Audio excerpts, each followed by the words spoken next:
15th of February, en route to Likef. Sucaris lay along the headwaters of the Majerda River, which later swept down and watered the vineyards of the great Majerda Valley. Thought you'd like to know. Everywhere this dusty, light sand-coloured soil reflected the sun's glare, so we used our anti-gas goggles.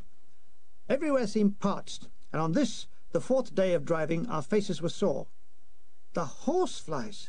These buggers would break the skin and suck your blood. Given 2 minutes, they could make you anemic. You had to hit them the moment they landed. A split second later, it was too late. Men with slow reflexes suffered, like Forrest, who was covered in bites and great bruises where he had hit at them and missed. The more he missed, the harder he hit. "I wish I were Geordie Little," he moaned. "When they bite him, they fall off dead." "Yes," I said, "it's all that shit he works with." About 12:15, Mr. Button said, "Milligan, we have just crossed the border into Tunisia." "Right, sir, I'll carve a statue of it at once." On the border was Sakit Sidi Youssef, where there was some kind of a mine. A few donkeys and Arabs were at a pithead, or a shaft, out of which ran a narrow rail. From inside the hole a tipper truck would appear with powder produce, which they shovelled into sacks on the donkeys. Where did you spend your last holiday, Milligan?" Mr. Budden broke in. "I went with some friends to Whitsand Bay in Cornwall." Cornwall. He put his binoculars up. "You can't see it from here, sir." "I'm not looking for Cornwall." The journey had covered us all in a fine white powdery dust, giving us the appearance of old men. Sid Price started to walk bent double like an old yokel. Within seconds the whole battery were doing it. Africa rang to the sounds of "Oh, yeah, IB 73, IB, I'm for Somerset, arr." At the head of the column, Major Chaitajek sat watching us. "It's going to be a long, hard war," he was saying. I can still see his amused smile, especially as Woods, his batman, was from Somerset. "Not a daft idiot, sir," he said to the Major. "Yes, Wood, a lot of daft idiots, but I fear you and I are stuck with them. The thing to do is to keep them well camouflaged." We were off again, and owing to a laundry crisis, I was living dangerously. No underwear. 15th of February, 1200 hours. Likef, 20 kilometres. The road started to climb at an alarming angle. Hairpin bend after hairpin bend we laboured. Finally the engine started to boil and Chaitajek called a halt. We were in a defile. The dramatic landscape looked like Dormier's drawings from the Divine Comedy. The rocks around abounded with lizards. To my delight, a chameleon was rainbowing around a tree. Shepherd was amazed at the colour changes. "How in God's name can I do that?" he said. "It's clean living," I said. "If you stopped playing with yourself, you could do it too." Looking along the line, one caught sight of the odd gunner piddling against the wheels. I didn't understand it. They have to clean their own transport, and then, when they've got the whole of Africa, they piss on their own lorries. Battery diary. 1500 hours. Went into hide west of Likef. Cowards. "What's Likef mean?" asked White. "It means the Kef," I explained. I watched some ants moving a dead grasshopper.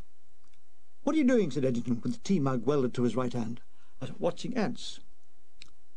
"I wonder what killed him," said Edge, now squatting. "It would be his heart." "Oh, we'll have to wait for an autopsy." "That might be too late. With his heart, an autopsy could kill him." I angered a bull ant with a twig. "Careful now," said Edgington. The bull ant was now tugging at the twig. "Don't let him get hold of you, mate," said Edge, "or he'll beat the shit out of you." All eyes aloft. 2 more squadrons of Boston bombers appeared, the engines groaning under the weight of bombs.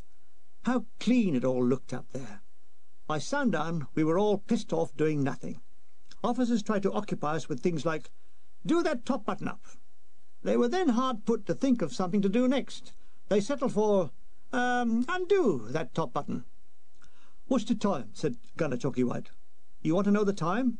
"Yes, I thought it would be exciting." "All right," I said, "it's 5:24. "Oh, can I hear that again?" "I'm sorry it's gone, but I can let you have 5:25. "Oh, no." He shook his head sadly.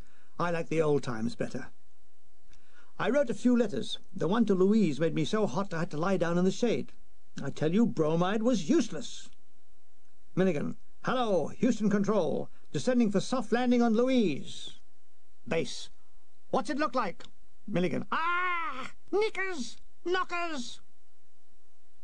"Cha," says Edgington, handing me a mug of tea. "You have interrupted my midday erotic fantasies," I said. "Yes, I smelt burning hairs, and I was afeard for your trousers." I sipped the tea. "How's the journey on M-Truck?" "Bloody murder. Seats are wood. Only trouble my arse isn't." "You know, I miss not being able to play with a band," I said. "Me too," he said. "At least you can have a blow on your bugle. Me? Where do you get a piano in lovely Flybone Lequef?" "Report sick," I said. "Tell them you're suffering from piano withdrawal symptoms." "Why? He'd only give me one in tablet form." "Ah," I said, "then this could open up the world of music. And now, Franz Edgington, wearing a hedgehog skin loincloth, will play Grieg's A minor concerto on an upright tablet and scream." It was 5:20 p.m. At this time in Civvy Street, I'd be breaking my soul in the dull-lit boredom at a wooden table in the Woolwich Arsenal dockyard. Mr. Rose, the foreman, would be saying, "You call this a day's work, Milligan?" And I would say, "Yes."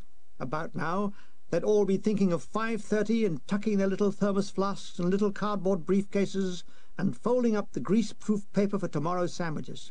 Why, even if I got killed, it was better than that. Of course, if I got killed, I might change my mind. "Eggs again," said Chalky White. "We'd all be bound up soon. There's no happy in between. Back at X-Camp we all had the runs. Now we're all bound up like bloody concrete." "True," I said. "I suppose the moment we get into action we'll all have the shits." "I wonder what it's like." "The shits?" "No, action. We'll soon know all about it. They say it's very noisy. But action? No, the shits." It was night now. Distant flashes of gunfire lit the sky. Men sat in groups, talking, laughing, then one by one crawled into the pit. In the dark, cigarette ends glowed like fireflies. Somewhere, a long way off, a goat bleated, and a lot of good it did him. While we slept, the First Army were having a bloody conflict establishing the character of the campaign. In the mountains there was no scope for dashing armoured divisional pursuits on the flat as the Eighth Army had enjoyed. This was an arduous, vicious, slogging match of small groups of infantry charging up hilltops at bayonet point. And on this particular night all hell was being let loose in the Kasserine Pass, with the Rommel at his cavalier best destroying the American opposition.